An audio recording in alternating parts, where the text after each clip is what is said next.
Ser Podcast. Las 8 de hora 25. Ser Podcast. Muy buenas tardes, ¿cómo están? Feliz 2024. Un placer tenerles un año más al otro lado. Sepan que esta tarde Hamás ha confirmado la muerte de su número 2 en una explosión en Beirut, una explosión que los libaneses atribuyen a Israel. El gobierno de Netanyahu ni lo confirma ni lo desmiente, pero si efectivamente, como parece, han sido los israelíes matando a un altísimo mando de Hamás en territorio de Hezbollah, estaríamos ante un hecho que puede agravar notablemente la escalada territorial del conflicto. Victoria García, última hora, buenas tardes. Buenas tardes. Líbano ha presentado una queja ante el Consejo de Seguridad de la ONU por el ataque y asesinato en un barrio de la capital y lo califica como una nueva violación de Israel sobre la soberanía libanesa. Irán, en un comunicado, acusa a Israel de motivar una resistencia y un mayor, y aunque Israel no reivindica este tipo de ataques, el de esta tarde con un dron no tripulado contra un edificio donde estaban reunidas varias facciones de la residencia palestina ha matado a Saleh al-Rouri junto a otras 5 personas. Lo confirmaba el portavoz de Hamás en el Líbano. Al-Rouri fue hace 20 años el fundador del ala militar de Hamás y en los últimos años dirigía el Departamento Estratégico de Resistencia en las mezquitas de Ramallah, de donde era originario. En el rezo de la noche elogiaban su figura y llamaban a intensificar la lucha contra Israel. Importante será saber, como decías, qué va a hacer Hezbollah, el grupo chií libanés afín a Hamás, y que podría suponer una importante escalada del conflicto. Es martes 2 de enero, empieza a llegar el frío, pero por ahora sobre todo lo que llega es la lluvia. Adrián Cordero. Buenas tardes. Las lluvias avanzan a esta hora por todo el noroeste del país, un frente que está dejando precipitaciones en Galicia, en el Cantábrico, en buena parte también de Castilla y León, y que de cara a la madrugada llegará a la zona centro, afectando por ejemplo a Extremadura, a la Comunidad de Madrid o también al oeste de Castilla-La Mancha. Esta próxima madrugada menos frío que en días anteriores, prácticamente desaparecen las heladas. Mañana todavía notaremos valores máximos elevados. A partir del jueves y sobre todo el viernes llega el primer gran episodio de aire frío de este invierno. Hay media hora 25 Deportes. Gallego, feliz año, buenas tardes. Feliz año a todos. Ha comenzado el año y una nueva jornada de Liga en Primera División. 19ª jornada, terminado ya. Getafe 0, Rayo Vallecano 2, y en juego en la primera mitad Real Sociedad 0, Alavés 0. Y la otra gran noticia del día: ha vuelto a la competición Rafael Nadal. Ha jugado en el torneo de Brisbane y ha ganado al austriaco Dominic Thiem 7-5, 6-1. El jueves, en la siguiente ronda, jugará ante el australiano Jason Kleber. Empieza ahora 25. 2 días después de que una turba de extrema derecha simulara la ejecución del presidente del gobierno, con un ahorcamiento simulado de un muñeco al que apalizaron y dieron latigazos, 2 días después, el líder de la oposición no ha encontrado momento todavía para condenarlo. Sí ha sacado un ratito esta tarde Alberto Núñez Feijóo para felicitar a Rafa Nadal en las redes sociales, pero no para criticar el episodio de violencia contra una representación del presidente del gobierno de España, frente a la sede del partido del presidente del gobierno de España. Josué Coello, buenas tardes. Buenas tardes. A la espera de que el año empiece a despegar políticamente, 2024 ha comenzado con PSOE y PP enzarzados por las lamentables imágenes que vimos en Nochevieja en la sede de Ferraz. Esta mañana, en Hoy por Hoy, Patxi López hablaba de acto de odio que viene inoculado desde ciertas tribunas políticas. También nos gustaría que entendiéramos de una vez por todas que hay discursos políticos que se hacen en las tribunas políticas que alimentan esto. Claro, si uno se pasa el día diciendo que Pedro Sánchez es un traidor, que es un dictador, que se está cargando la democracia y el Estado de Derecho, que gobierna con terroristas, habrá gente siempre que reaccione diciendo, bueno, pues a por él. Y aunque ningún líder nacional del PP se ha pronunciado aún sobre estas imágenes, fuentes de la formación se desmarcan de lo ocurrido el domingo y dicen que el PSOE alimenta el tema para no hablar de la moción de censura en Pamplona o de la amnistía. Quien sí ha hablado sobre esto ha sido uno de los varones autonómicos populares. El presidente gallego, Alfonso Rueda, ha condenado en Radio Nacional estos actos, habla de crispación y pide contundencia al PSOE. No me gustaron nada esas imágenes y lo que pido además es la misma contundencia cuando se produzcan de un lado o de otro. Yo contundentemente digo que eso no está bien, esas actitudes no deben producirse. Y mientras la dialéctica política sigue enfrascada, la jurídica sigue su camino. El convocante del apaleamiento del muñeco declarará mañana ante la policía. 56 niños quedaron huérfanos de madre por violencia machista en 2023. 56 menores de edad. Nunca antes, desde que hay registros, tantos menores habían perdido a su madre asesinada por un hombre que en muchos casos es el propio padre de esos críos. Pilar Díaz de Aguilar. Son 20 niños más que en 2022, la cifra más alta desde 2013, cuando se empezaron a recopilar los datos de menores huérfanos. Diana Díaz, de la Fundación ANAR, advierte del impacto psicológico que tiene la violencia de género para estos niños que se han quedado sin madre. Síntomas depresivos, ansiedad, bajo rendimiento escolar, problemas de concentración, de sueño, de alimentación, de atención. Díaz habla además de un duelo doble. La falta de la madre y la pérdida del padre, ¿no?, como figura de vínculo, además de la posible estigmatización que les puede suponer ser hijos de una persona violenta y que ha cometido pues un asesinato, ¿no? El año pasado dejó, como apuntabas, 56 huérfanos y 55 mujeres asesinadas a manos de sus parejas, sin contar con otros 2 casos que se están investigando. Que os vaya a todos bien y que muchas gracias por el apoyo que habéis tenido. Muchas gracias por el apoyo. Así hablaba Jenny Hermoso al salir hoy de la Audiencia Nacional, en la que ha confirmado ante el juez que el beso que le dio Rubiales fue inesperado y en ningún momento consentido.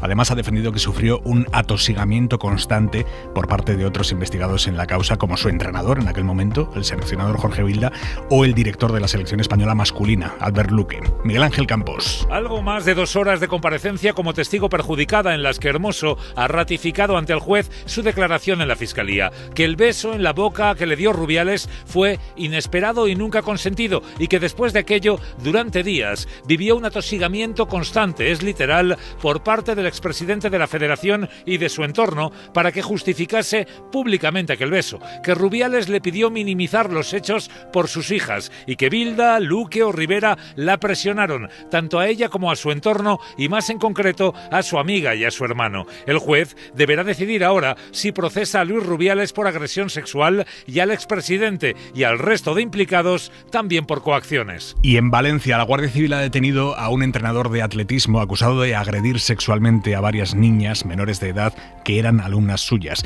Además, las grababa con microcámaras y almacenaba cantidad de material pedófilo que le han encontrado en un almacén. Radio Valencia, Julián Jiménez. La detención se produjo como consecuencia de la denuncia de una persona del entorno del entrenador de atletismo en un municipio valenciano que descubrió las grabaciones y las puso en conocimiento de la Guardia Civil. El juez ha decretado prisión provisional sin fianza porque son numerosas las pruebas encontradas, tanto en su domicilio como en el centro donde entrenaba a las menores. Se ha intervenido abundante material informático, así como dispositivos manipulados para introducir cámaras espías y no ser detectadas. Al detenido se le imputan 2 delitos continuados de agresión sexual a menores, delito de corrupción de menores, 5 delitos contra la intimidad, un delito de revelación de secretos y otro de tenencia de pornografía infantil. El gobierno se ha comprometido a reformar ya el sistema por el que se reparten por la península a los menores migrantes que llegan a Canarias. Hasta ahora los territorios pueden decidir si acogen o no a estos menores. El PSOE se comprometió, firmó con Coalición Canaria el compromiso de cambiar la ley para que esta acogida fuera obligatoria, y hoy la nueva ministra de Inclusión, Seguridad Social y Migraciones, Elma Saiz, se ha ido a las islas para ratificar que esos cambios legales los van a impulsar de forma inminente. Los servicios de atención de menores en Canarias están hasta arriba, acogen a 4.500 niños. Radio Club Tenerife, Miguel Ángel Rodríguez. Cumplirán lo firmado, así de tajante se ha mostrado la ministra Elma Saiz, y cumplir lo firmado es sacar adelante las modificaciones legislativas necesarias para que la acogida de menores migrantes y el reparto entre todas las comunidades autónomas no sea algo opcional. El gobierno cumple lo que firma, eso se habla de las modificaciones legislativas pertinentes que pues nos pondremos a la obra ya. Saiz, que ha visitado esta misma tarde un centro de acogida en Tenerife, reconoce que esa búsqueda de consensos pasa por la escucha activa, por la implicación de las diferentes comunidades autónomas y también de todos los actores implicados. Mientras, el presidente canario le ha recordado que las islas están desbordadas, asumiendo en soledad el acogimiento de los niños y adolescentes que han llegado los últimos meses. Tenemos 4.521 y estamos desbordados. No le podemos garantizar un proyecto de vida a esos menores. 2023 se cerró en Canarias con récord en la llegada de migrantes, más de 40.000 personas. Después de 1 año y 3 meses en una cárcel de Irán, el español Santiago Sánchez Cogedor ha vuelto hoy a España. Este es el momento en el que aterrizaba en Barajas. Lo detuvieron durante un viaje a Irán, coincidiendo con el Mundial de Fútbol de Qatar, celebrado en diciembre de 2022. La visita a la tumba de Mahsa Amini, la mujer a la que la policía iraní mató por llevar mal puesto el velo, la visita a la tumba le costó esa detención. Pablo Morán ha estado hoy en Barajas, en el aeropuerto, con la familia y los amigos de Sánchez Cogedor. Y esa es la foto. Señora, por aquí, por favor. Celia es la madre de Santiago. El embajador le notificó anoche la llegada de su hijo de vuelta a casa 15 meses después. Acabo de dejar a tu hijo, el avión vuela libre ya. En Barajas también estaba su padre. Yo creí que esto no iba a llegar. También se llama Santiago. Ha detallado a la SER el periplo de su hijo. Ha estado en 2 prisiones. La primera no ha sido satisfactoria. Fue donde le recibió por primera vez el embajador y a partir de eso ya fue cambiando. Se ha hecho de rogar. Pero finalmente la emoción contenida estallaba pasadas la 1:15 de esta tarde. Santiago ya está en casa y lo ha celebrado ante las cámaras. Si no te conozco. Qué largo y qué duro y qué de todo, chaval. La animó bien, claro. Y físicamente un poquito, pero es normal, de bajón. Ha salido en volandas de la T4 de Barajas después de leer a la prensa un mensaje que le dejaron sus compañeros de celda en Irán. Apartaste la pereza y regaste de esperanza toda la prisión. Depositaste una semilla con tu amor en todos y cada uno de los corazones más apagados de los presos de este infierno llamado Evin. La familia ha reconocido y agradecido la mediación de las autoridades españolas para facilitar este reencuentro. Y Japón sigue con un inicio de año muy duro. Después del terremoto de 7,6 grados de ayer, que ha dejado al menos medio centenar de muertos, hoy un avión con 379 personas a bordo se ha incendiado al chocar con una aeronave militar en un aeropuerto de Tokio. Este es el momento. Todos los ocupantes del avión comercial han sido evacuados con vida. Solo 14 tienen heridas, a pesar de lo aparatoso del accidente. Sin embargo, 5 de los 6 militares del otro avión, 5 de los 6 han muerto y el sexto está hospitalizado en estado grave. Precisamente ese avión militar era uno de los aparatos de rescate que se estaban usando en los trabajos de búsqueda de supervivientes del terremoto. Queda una veintena de personas de las que todavía no se sabe nada, desaparecidas, enterradas entre los edificios que se han derrumbado o que se han incendiado. La operación de búsqueda sigue ahora mismo. Hora 25. Aimar Bretos. Multa récord al dueño de un edificio de Barcelona que alquilaba pisos a turistas sin licencia. Le han caído 420.000 euros. Es una sanción ejemplarizante, según el ayuntamiento, a un propietario que alquilaba 14 viviendas de un mismo edificio y en el que tenía a una única persona viviendo allí que se encargaba de entregar las llaves a los turistas. Radio Barcelona, Ferran Dalmau. Tenía 14 pisos que sin licencia alguna alquilaba a través de Booking y Airbnb en un edificio en el distrito de Ciutat Vella, uno de los más turísticos de Barcelona. El hombre hacía pasar los contratos como contratos de larga duración cuando en realidad eran alojamientos turísticos ilegales. El teniente de alcaldía de Barcelona, Albert Batlle, lo define así. Auténtica estafa. Una estafa en toda regla, dice Batlle. Hacía 5 años que los inspectores municipales abrían expedientes al hombre y pedían a las plataformas que desactivaran los anuncios. Él decía que eran los inquilinos quienes le engañaban y realquilaban los pisos a turistas. La realidad es que el hombre incluso tenía un piso con una encargada que se encargaba de repartir las llaves y gestionar las entradas y las salidas. La policía ha bloqueado varias páginas de internet que clonaban las webs de conocidas marcas de ropa como Scalpers, El Ganso, Massimo Dutti, Purificación García. Los ciberdelincuentes creaban páginas fake que replicaban esas webs, la cabecera, los logos, la maquetación de las marcas originales, y promocionaban esas webs falsas mediante anuncios en redes sociales. Esto les permitía redirigir al usuario a la página fraudulenta en un solo clic. Y ahora en Navidades se ponían las botas con esta estafa. Javier Bañuelos. También lo hicieron en Black Friday. Solo en esa semana de noviembre se recibieron más de 200 denuncias. Las webs clonadas tenían un realismo absoluto, simulaban a la perfección las originales, pero realmente eran una trampa. Atraídos por ofertas únicas, los clientes hacían su compra, pero el pedido nunca llegaba. La unidad de ciberdelincuencia ha logrado bloquear esas páginas fraudulentas y de paso descubrir cómo se estructuraba esa estafa. Los delincuentes registraban los dominios de las webs en empresas de terceros países, principalmente americanos y asiáticos, y realizaban el cobro a través de un comercio con sede en Brasil para escapar de todos los controles. Y sobre estafas, la Fiscalía está investigando a 50 restaurantes del centro de Roma, de la zona más turística, que usaban aceite adulterado en la comida de los clientes, haciéndolo pasar por aceite de oliva virgen extra. Lo adulteraban echándole sustancias peligrosas para la salud, pero conseguían mucho más barato un pseudo aceite con el que daban de comer a los turistas en el Trastevere o al lado de la Fontana di Trevi. Corresponsal en Roma, Joan Solés. Las inspecciones se han limitado a un reducido número de restaurantes del centro de la capital italiana que atienden principalmente a turistas. El resultado es estremecedor. Al menos 50 restaurantes sirven una mezcla de los peores aceites con betacaroteno y clorofila, perjudicial para la salud, presentándolo a los clientes como extra virgen de oliva, según la investigación. Los ministerios italianos del Interior y de Medio Ambiente han anunciado que intensificarán las inspecciones en Roma. Tremendo el pico de casos de gripe y de COVID que estamos notando todos en nuestro entorno y que está tensionando ya las urgencias en distintas comunidades.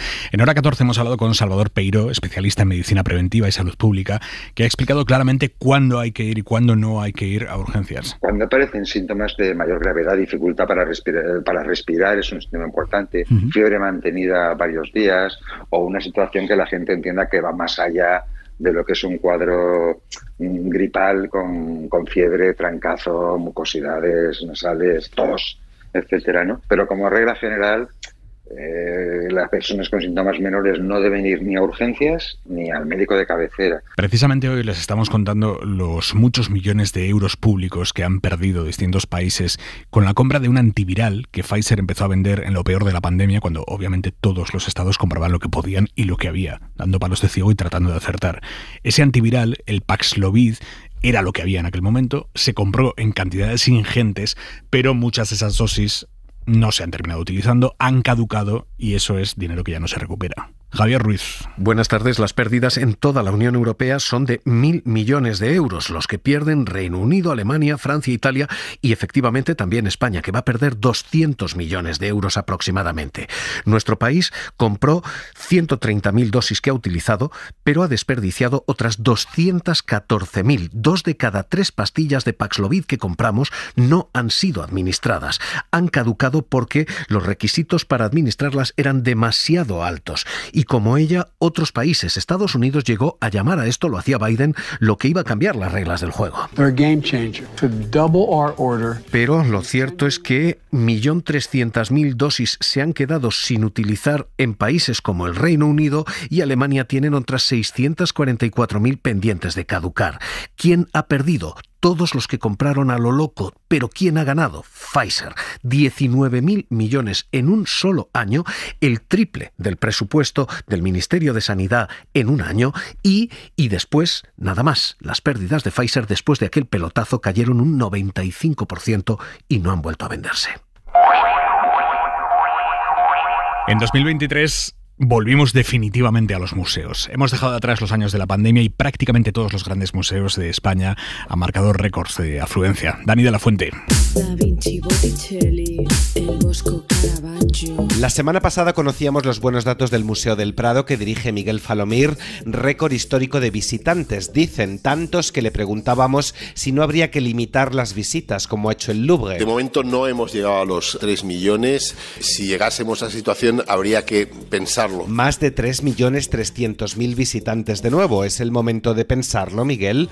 Al Prado le sigue el Reina Sofía, que ha cambiado de director recientemente. Manuel Segade ha recibido una buena herencia de Manuel Borja Villel. Un museo abierto que genere mecanismos de participación. Más de 2,5 millones de visitantes en 2023, un 20% más. El Thyssen ha superado el 1 millón por 7º año consecutivo. Bienvenidos, por tanto, a la Galería de las Colecciones Reales, al nuevo Museo de Patrimonio Nacional. Récord histórico para Patrimonio Nacional gracias a la apertura de la Galería de Colecciones Reales. El Guggenheim también reconoce haber vivido el mejor año de su historia y las fundaciones La Caixa y Mafre también celebran datos excelentes y todas las pinacotecas y salas expositivas esperan mejorar estos resultados en 2024, un año en el que celebramos los centenarios de Eduardo Chillida y Antoni Tapies. Oh, no, otra vez Tapies, oh no, otra vez tú, oh no, otra vez Goya, oh no, otra vez tú. Y a esta hora nos queda la mirada de Xavi Vidal Folk. Mientras chocábamos nuestras copas de cava y nos deseábamos feliz año, o por lo menos un año con menos brutalidades, mucha gente iba a morir en pocas horas. Muchos que en los primeros días ya supieron, o quizá ni siquiera pudieron saberlo, que no llegarían desde luego a la Nochevieja de 2024, ni tan solo a final de este enero. Anotó hace 50 años el poeta gallego Celso Emilio Ferreiro, cómo en los cementerios yacen muertos de primera y de segunda, y cómo se prodigan los monumentos al soldado desconocido, pero ninguno al obrero que construyó la casa donde vivió el soldado desconocido. Cuando apuremos la próxima copa, cuando nos acordemos de las muertes intencionadas en Gaza y en Ucrania, o de las accidentales por el terremoto en Japón, agarrémonos al poeta gallego, sobre todo si no disponemos de otra percha de esperanza o de ironía. Hay muertos de primera y de segunda, heroicos o casuales, privilegiados por ofrecer resistencia o simplemente descuajeringados por el azar, pero todos tienen algo igual, porque han perdido lo mismo. No podemos hacer mucho por las víctimas del terremoto, quizá algo más para que los imperios no maten a quienes su sola existencia les molesta, y por eso acaban con ellos. A lo mejor deberíamos subrayar algún caso, como el de los 4 viajeros del avioncito que trasladaba ayuda humanitaria a la zona devastada por el terremoto del centro de Japón. Solo el capitán se salvó. Mucho hará con no morir de pena. Quizá anoche estaban demasiado ocupados recogiendo los restos de comida de Año Nuevo, poniendo fregaplatos atiborrados de Almax, pero sepan que anoche tuvimos en Hora 25 edición especial de la Cena de los Idiotés y que la pueden escuchar ya en cadenaser.com, en Spotify, en Apple Podcast o donde a ustedes les dé la gana, porque está en cualquier plataforma de podcast. Estuvieron con nosotros en los Idiotés de Año Nuevo Fran Blanco, Ángeles Caballero, Rita Maestre y Carlos Córdoba. Es la primera comida con la familia de la persona de la que te estás enamorando o estás enamorado. No te puedes hacer el muerto ese día. La adolescencia, nos sentimos permanentemente auditados y siempre suspendemos. O sea, ¿no tenéis nada de vuestro pasado personal que digáis, esta espina? Bueno, muchísimas cosas. Sí. En el fondo, si quisiese cambiar cosas de mi pasado, creo que no me atrevería a dar el paso, porque esas cagadas han hecho de mí lo que soy hoy, que tampoco es que sea gran cosa, te quiero decir. A mí me está pasando ahora mucho que todavía no veo cosas en ella que diga, soy yo, pero sí veo cosas en mí que digo, soy mi madre. Luego también hay que pensar que dependiendo si vamos a, tanto al futuro, pero especialmente en el pasado, depende de lo que cambiemos, eso puede tener efectos colaterales. Yo voy en un avión y cuando de vez en cuando ves como por el rabillo del ojo como algún pienso, es un caza y nos van a derribar. ¿Está bien tener sexo con tu pareja pensando en otra persona?